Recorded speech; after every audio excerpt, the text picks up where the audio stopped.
kalipay kaayo ang atong mga kiddos kay finally after a long time nakabalik na pud sila diri sa city.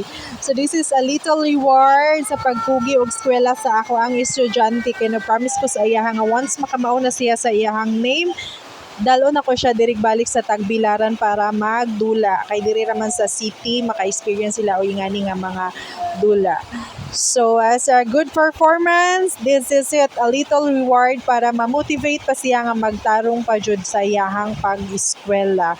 So simple nga mga pamaagi pero kahibaw ko nga dako kayong kalipay sa mga bata nga maka-experience og ingani nga dula kay wala ni namo na experience sa una. So as much as possible, as long as kaya na kong i-provide ang ilahang happiness, go ra ang ato ang mommies. Right. So simple kayong kalipay pero dako na kayo ning kalipay sa mga bata. So right after sa ilahang laag-laag is this is a quality time food para magbonding ang pamilya. So we had lunch outside with my small family guys.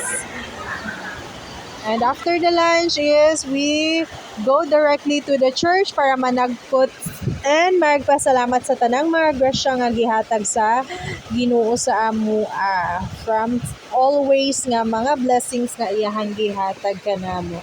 And that's all for today's video guys. Salamat kayo sa pagtanaw. See you in the next video. Bye!